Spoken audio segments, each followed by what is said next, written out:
Buenas noches, hermanos, que el Señor les continúe bendiciendo. En esta noche nos toca hablar acerca del pecado que difama el carácter de Dios. Y para esto vamos a tener nuestras Biblias abiertas en el libro de Santiago, en la epístola de Santiago capítulo 3, desde el versículo 3 en adelante. Permítame orar, hermano, antes de empezar. Padre, en el nombre de Cristo Jesús, te pido que nos llenes, Señor, de tu Espíritu Santo.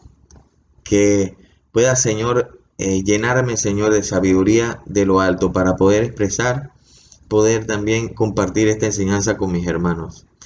Que también pueda ponerlo en práctica, Señor Jesucristo, para que tú seas glorificado a través de nuestras vidas. En el nombre precioso de nuestro amado Señor Jesucristo. Amén. Bueno, mis hermanos, leamos el primer versículo que dice: ¿quién es sabio y entendido entre vosotros? Muestre por la buena conducta sus obras en sabia mansedumbre. Es una realidad, hermanos, que Dios desea que sus hijos sean llenos, sean sabios y entendidos de los tiempos y todo lo que nos permite hacer en esta tierra donde nos ha hecho morar.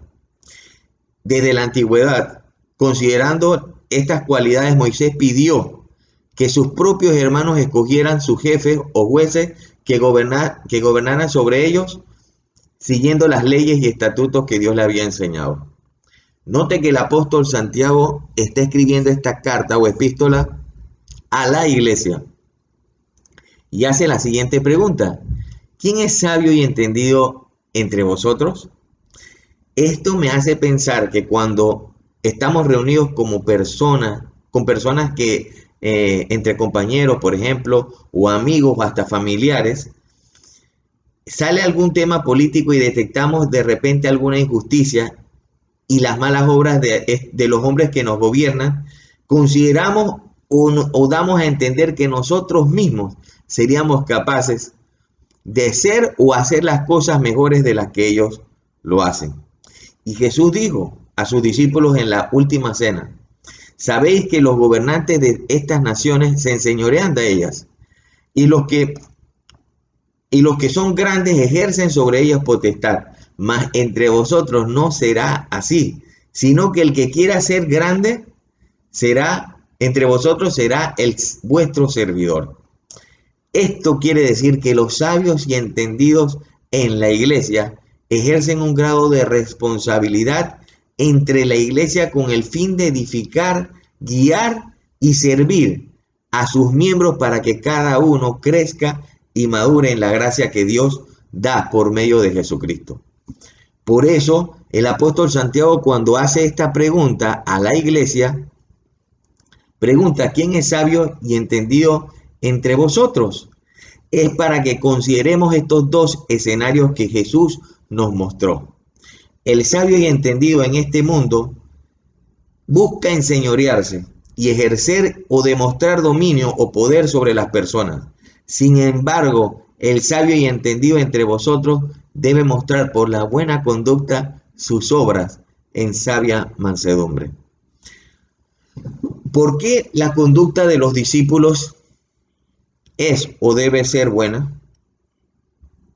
Porque nos conducimos o seguimos los pasos de nuestro Señor Jesús. Esto es muy delicado porque la Biblia nos enseña que por nuestro propio comportamiento, si es malo, las personas pueden blasfemar del nombre de Jesús.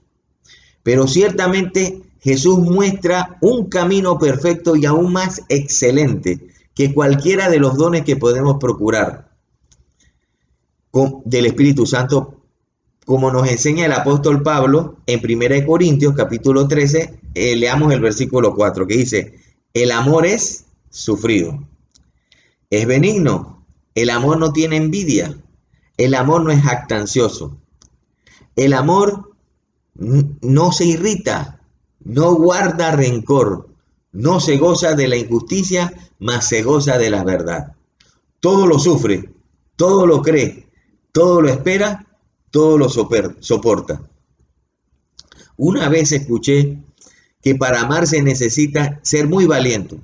Y de hecho es así, porque cuando se muestra el amor, el que ama se expone al sufrimiento del amado, que no puede de repente corresponder con el mismo amor con que es amado. Precisamente Dios es nuestro mejor y mayor ejemplo, porque Dios es amor y muestra su amor para con nosotros, que aún siendo pecadores, Cristo muere por nosotros. Hebreos capítulo 12 dice en el versículo 3, considerad a aquel que sufrió tal contradicción de pecadores contra sí mismo, para que vuestro ánimo no se canse hasta desmayar. Esto quiere decir, amado hermano, que cuando amamos a Dios sobre todas las cosas y a nuestro prójimo como a nosotros mismos, entonces somos verdaderamente libres. Por eso Jesús dijo que no hay otro mandamiento mayor que estos dos, porque si usted practica el amor a Dios y a su prójimo, es imposible que usted le haga daño o algún mal. Por eso también dijo, el que permanece en mí y en mis palabras conocerá la verdad, y la verdad os hará libre y será verdaderamente mi discípulo. Nuestro pasaje guía dice que debe mostrar por la buena conducta sus obras en sabia mansedumbre. Ya dijimos que la conducta se refiere a cómo nosotros nos conducimos. Por esta buena conducta que se refleja cuando imitamos a nuestro Señor, debemos mostrar o iluminarnos en este mundo por las obras que el Señor mismo nos enseña que hagamos. La obra entonces es el resultado de encender la luz de Jesús en nuestras vidas. Y Jesús lo dijo, yo soy la luz del mundo.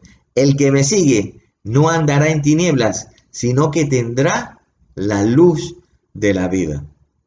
Y esta es la luz que debemos reflejar, porque las obras que nosotros debemos mostrar darán testimonio a nosotros mismos que obramos según Dios, para que la gloria no sea nuestra, sino la de Dios.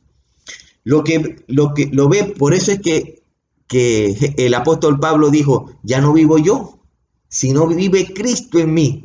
Y lo que vivo en la carne, lo vivo en la fe del Hijo de Dios que me amó y se entregó a sí mismo por mí. Y por eso también dice que en Cristo Jesús la circuncisión vale, no, que ni la circuncisión vale algo, ni la incircuncisión vale algo, sino la fe que obra por el amor. Ahora el Espíritu Santo nos dice que mostremos una buena conducta, o más bien, que mostremos por la buena conducta nuestras obras en sabia mansedumbre. ¿A qué se refiere que mostremos nuestras obras en sabia mansedumbre? Para contestar debemos recordar que no hay otro hombre más manso y que enseñe la mansedumbre como lo hizo nuestro Señor Jesús. ¿Se acuerda que cuando dijo, aprended de mí, que soy manso y humilde de corazón? Considere el ejemplo que nos da el Señor. ¿De quiénes eran sus discípulos? Ya sabemos, el apóstol Pablo, el apóstol Pedro, el apóstol Juan eran pescadores. El apóstol Mateo, publicano, hombres del vulgo. Y yo me imagino, hermano, al apóstol Pedro y al apóstol Juan, cómo era su apariencia, corpulenta y fuerte o ruda. Después de que al menos en 2 ocasiones, se recuerda cuando hubo una pesca milagrosa, que dice que los que jalaban que cuando jalaban los peces en la red se rompía. Usted se imagina la fuerza que debían tener estos hombres para que se expresara que cuando se cargaba la red de peces, la red se rompía y ellos tenían que levantar eso al bote. Mi punto es que quiero mostrarles el ejemplo de mansedumbre que transmitía Jesús a sus discípulos, que seguramente, como ya hemos hablado, su apariencia física servía para que nadie por lo menos se metiera con ellos, pero vemos la ternura que irradiaba el Señor a estos grandes hombres de Dios. que en Hechos de los Apóstoles nos dice que los judíos del concilio, cuando lo metieron preso, dice que vieron a Pedro y a Juan, que sabían que eran hombres del vulgo y sin letra, pero reconocían que habían estado con Jesús. La mansedumbre entonces es un estado de quietud y calma espiritual que permite el dominio sobre las emociones, como son por ejemplo el dominio contra la ira y el enojo. Siempre me ha emocionado imaginar el trato que debía tener el Maestro Jesús con sus discípulos, que debe ser para nosotros, y aunque no está plasmado, podemos deducir algunos elementos que muestran su amor y ternura sobrenatural.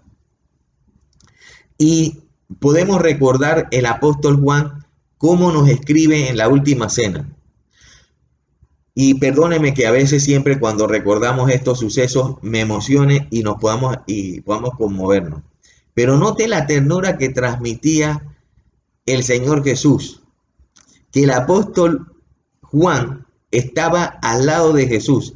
Y dice en el Evangelio según San Juan, el capítulo 13, el versículo 25, que estaba recostado cerca del pecho de Jesús. Usted se imagina a este hombre con barba y apariencia corpulenta cerca del pecho de nuestro amado Señor. Y a nosotros, no sé quién nos enseñó que cuando nuestros hijos van creciendo, no podemos seguir tratándolos con la misma ternura que cuando eran recién nacidos. Ahora fíjese que en este mismo escenario se relata otro evento natural entre sus discípulos que para nosotros quizás sea extraño.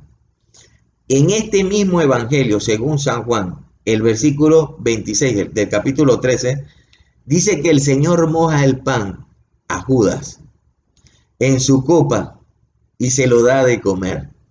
Quizás para algunos de ustedes no les extraño esta forma de proceder, pero hay personas que se molestan que le pidan un bocado de pan de lo que comen, un bocado de lo que está en su plato. Y eso es como cuando un perro, por ejemplo, está comiendo en su plato y viene otro perro a querer tratar de comer de su plato que quieren. Y fíjese que hasta puede morderlos el perro y es un peligro. Pero nosotros estamos hablando de las experiencias de nuestro amado Señor Jesús. Y quisiera expresarle entonces el último suceso, que es el más tierno y que le enseñó a todos sus discípulos. Estamos hablando de cuando Judas entrega a Jesús a los sacerdotes y escribas con un beso. El saludo del beso, como pensamos, no es una costumbre que nació entre los latinos o los europeos. Es una costumbre que para los discípulos de Cristo era común y debe ser común. Por eso el apóstol Pablo exhorta: saludaos con ósculo santo, es decir, de la misma manera como saludaba a Jesús, con ese beso santo. No hay otra persona más amorosa y tierna como la fue Jesús en la carne. Por eso cuando Jesús muere en la cruz, sus discípulos sufren y extrañan su ausencia como si estuviesen huérfanos. Hermano mío, les doy estos ejemplos de ternura para que usted también los practique en su familia y con los que el Espíritu les guíe a practicar, porque la mansedumbre se desarrolla en la medida como mostramos amor a nuestros semejantes. Pero fíjese que cómo sigue nuestro pasaje guía en Santiago 3, el verso 14. Pero si tenéis celos amargos y contención en vuestro corazón, no os jactéis ni mintáis contra la verdad, porque esta sabiduría no es la que desciende de lo alto, sino que es terrenal, animal y diabólica. Es decir, que lo que nos impide obrar como Jesús en sabia mansedumbre es cuando tenemos celos amargos y contención en nuestro corazón. Cuando ves a tu prójimo sin amor, sino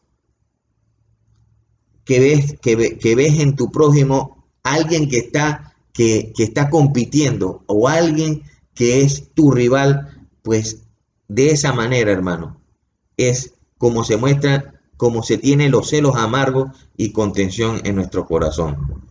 Se recuerda los hermanos de José, el soñador, los hijos de Israel que tenían celos de su hermano y lo tiraron al pozo y le hicieron creer a su padre que una bestia, una fiera lo había matado. Esta es la sabiduría que no es de lo alto, sino que es animal, terrenal y diabólica. Y ya sabemos cuánto sufrieron estos hombres en la tribu de Israel. En National Geographic, por ejemplo, aparecen los documentales de animales como describen la teoría de cómo el más fuerte sobrevive. Y como si Dios no tuviera control de la vida.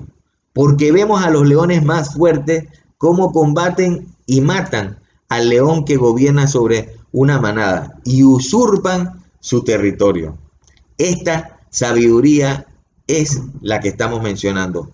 Animal, terrenal y diabólica, porque hay ausencia de amor. Leamos cómo dice Santiago capítulo 3, que es la sabiduría de lo alto en el versículo 17.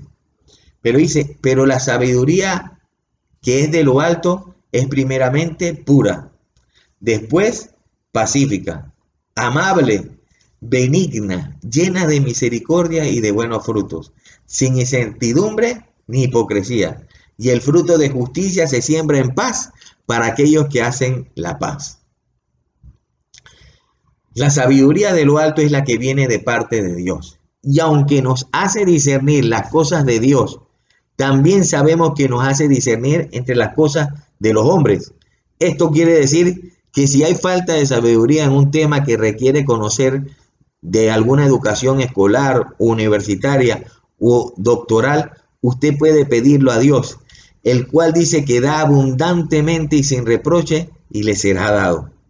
Recuerde que el apóstol Santiago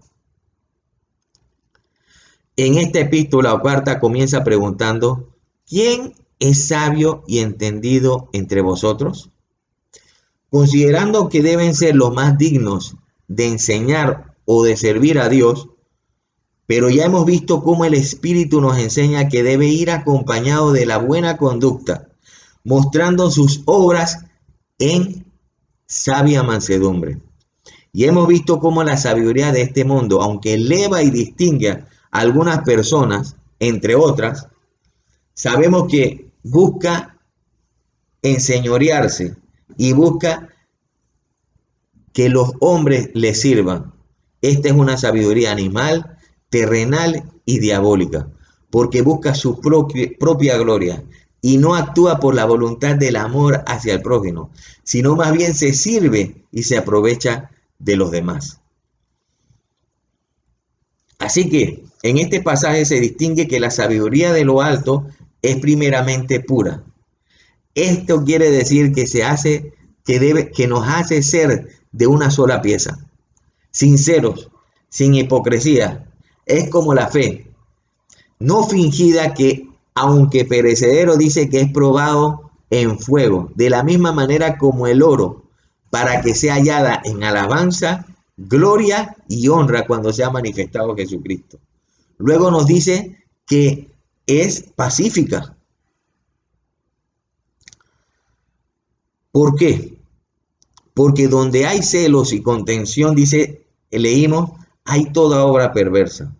Y la sabiduría de lo alto busca y procura la paz para con todos los hombres. No podemos, hermanos, tener en nuestro corazón algún rencor, algo que nos evite tener paz.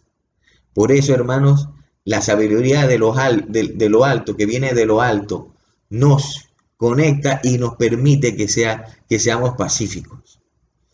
Luego dice que esta sabiduría es amable, que tiene que ver con el trato con que nos dirigimos hacia nuestros semejantes.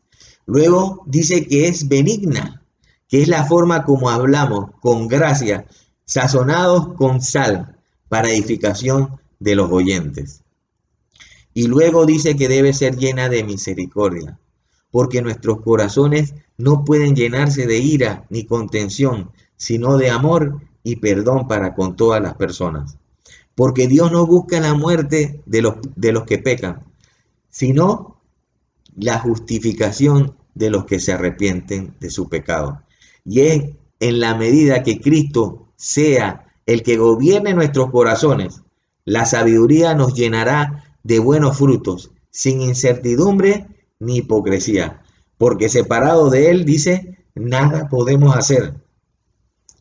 Recordando que el fruto de justicia se siembra en paz para los que hacen la paz. Hermanos míos, oramos al Señor para que su familia esté llena de la sabiduría de lo alto, para imitar el amor y la ternura de nuestro Señor Jesucristo, y que siembre en su corazón siempre paz, y que no haya espacio, y que siempre haya espacio para el perdón, para que reine la paz por medio del príncipe de paz que mora en su corazón. Hermano mío, que Dios le continúe bendiciendo y sigamos con el orden del culto.